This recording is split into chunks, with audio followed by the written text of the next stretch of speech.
everybody, welcome back to Engineering Exercise. Today we're going to do a 10-minute total body mobility routine. This routine will hit your neck, your traps, your hip flexors, your quads individually, and all at once sometimes. The only thing you're going to need for this workout is an exercise mat, so let's go ahead and get started. All right, so I'm going to go ahead and get my timer started, and the first thing we're going to start off with is a seated trap and neck stretch. So I'm going to start from the side, so I'm going to take my right hand out right here, and I'm going to put it like so at about a 90-degree angle across my back.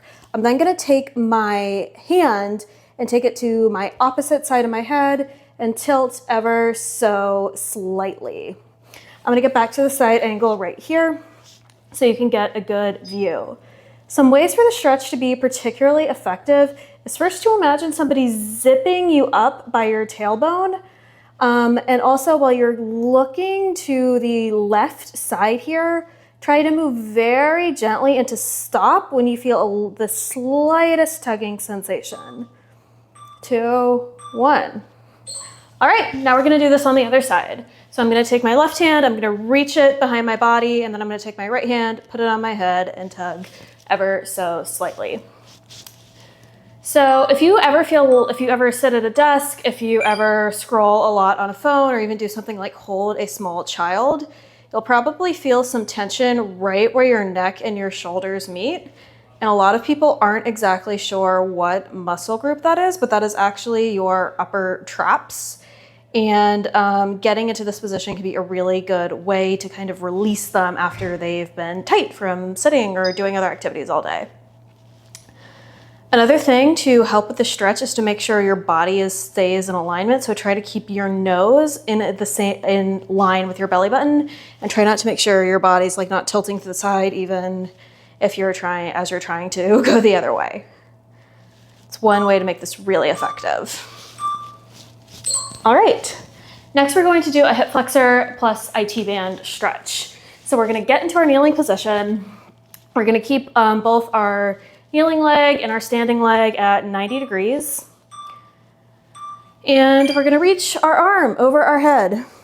While I'm doing this, I'm gonna make sure I keep my pelvis tucked under so I can really feel that stretch in my hip flexor. And I'm gonna reach my arm up and out to the side ever so slightly.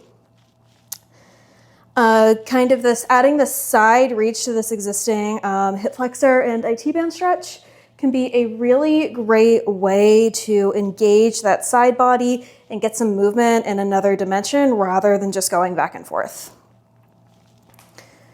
Another thing you can do to really try to make this helpful is on your standing leg, really try to press into the ball of that big toe in your heel, because that will help activate your glutes as well. All right, now we're gonna do the same range of motion on the other side. So I'm gonna go ahead, I'm gonna stick my left leg out like so. I'm gonna keep my limbs as in a 90-degree motion as possible. I'm gonna get in my kneeling position, and I'm gonna extend my right arm over my head. One other thing you can do if you really wanna get into that IT band is to take your back leg and twist it out to the side like so. That further rotates your hip, which can also really help get into that IT band. One thing that can be really helpful too with just stretching in general is just getting your arms over your head. Day to day, like once we get out of elementary school and we raise our hand in a classroom, we don't get our arms over our head that much. And that can contribute to hunching, that can contribute to a lot of shoulder discomfort and other pain. So the more you can reach above your head while you're doing any kind of stretch can be really, really helpful. All right, next we're gonna do the world's greatest stretch. It's a little bit of an advancement on what we were doing before. All right, so I started on my right before, so I'm gonna start on my right this time.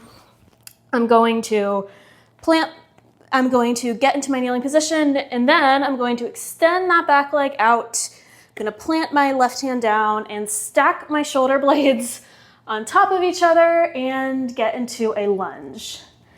So you might be thinking, this was a stretching routine. Why am I doing a lunge? That's like a workout. Well, reason we're doing this and we're building on our prior stretch is that to really work on our mobility in our hip flexors and our quads, We also want to try to do a little bit to activate those glutes.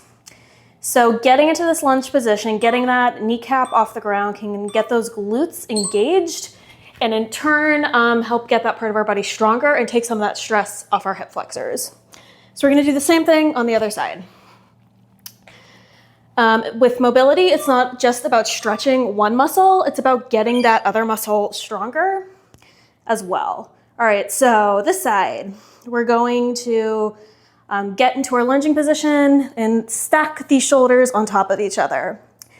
If you struggle to get into that stacked position, you can use a yoga block or a book to get your hand under, or even just pressing into the tips of your finger can also be good.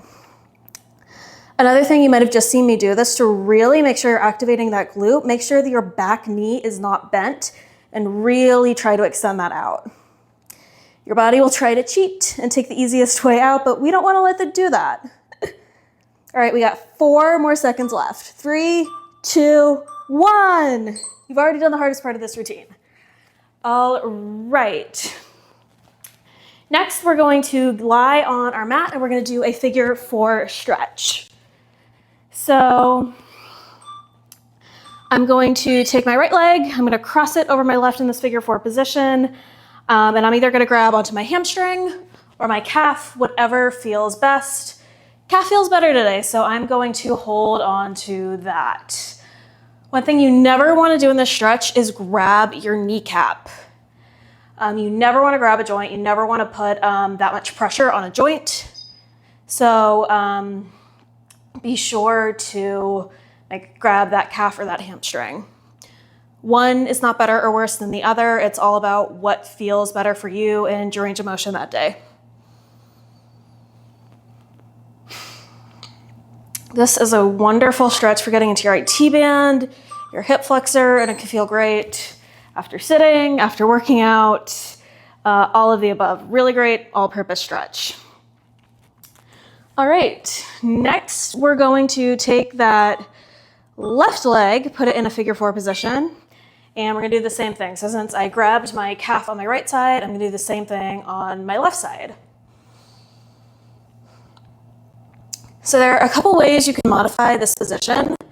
First, if you want to make this easier, you can just keep your foot on the ground and keep your left leg in this figure 4 position. If your hip flexors are normally tight or just your lower body in general, this can feel really good. If this feels too easy, you can take your leg, instead of keeping it here, rotate it off to the side and do a mini twist. That can really get into that IT band. Again, none of these are better or worse than the other. It's all about finding where you feel the stretch the most. All right, next we're gonna stay lying on that mat, but now we're going to do a twisting hip and shoulder stretch with a little bit of pec minor fun built in. So I'm gonna take my knees 90 degrees, twist them out to the side, and I'm gonna keep my arms in a T. Now, if this feels good, and I feel this a lot in my shoulder, my hips, etc., I'm gonna stay here. But if I want a little bit more to get into that pec minor and that upper part of your shoulder, I'm gonna take this back arm, a little hard to see from this angle, and I'm gonna crawl it up above my head like so, and keep it in this I or L shape, depending on whether or not you wanna count my head as the dot of an I. And I'll move it back into a T. Now, if you want to make this a very dynamic stretch, you can keep just doing this movement, or you can just kind of find a place between the I or the T and hold. All right, next we're gonna do this on the opposite side. So I'm gonna scooch over just a little bit so I don't run into the wall. I'm gonna get my legs at a 90-degree angle, rotate off to the side. I'm going to keep my arms in this T position. If this feels good, stay here. You might notice that my shoulder isn't coming perfectly down to the ground today, but that's okay. That's what my range of motion is today. If you want to support further, you can always stick a yoga block or a book underneath. But if I want to get into that pec minor stretch as well, I'm gonna crawl my arm up ever so slightly to this 180-degree position above my head and just hold, or do the dynamic motion where I go from T to I or L. Totally normal for this to feel different on one side versus another. A lot of people have a tight side or a super loose side. All right, last exercise is going to be a child's pose. So I'm gonna get on my mat. I like an extended child's pose where my knees are bowed out a little bit more. And I'm just going to sink my tailbone into my heels and get down and sink my forehead into the mat. This is all about finding what feels good. If you want to move your arms around a little bit, if you want to walk them out to one corner and get a little bit of a lat stretch in, go for it. Do what works for you and what feels best. I talked in the beginning of the video about how important it is to get your arms over your head, and we're kind of doing that again in child's pose, even though we're in a completely different position. We're getting those arms extended out instead of hunched over, which can be wonderful for our upper back, in addition to the great work that child's pose does for our lower back. All right. That was it. That was a 10-minute daily mobility practice stretching routine for whenever you feel you need it. You could do this every day. You could do this multiple times in a day. There's kind of no limit on doing this type of mobility work as long as you're working through a safe range of motion. If you enjoyed this video and you want to see more like this, please remember to like, comment, or subscribe. That is one of the most important things you can do with the algorithm, and that's crucial for helping a small channel like this one grow. Thank you so much for showing up for yourself. Thank you so much for working out with me, and I'll see you next time.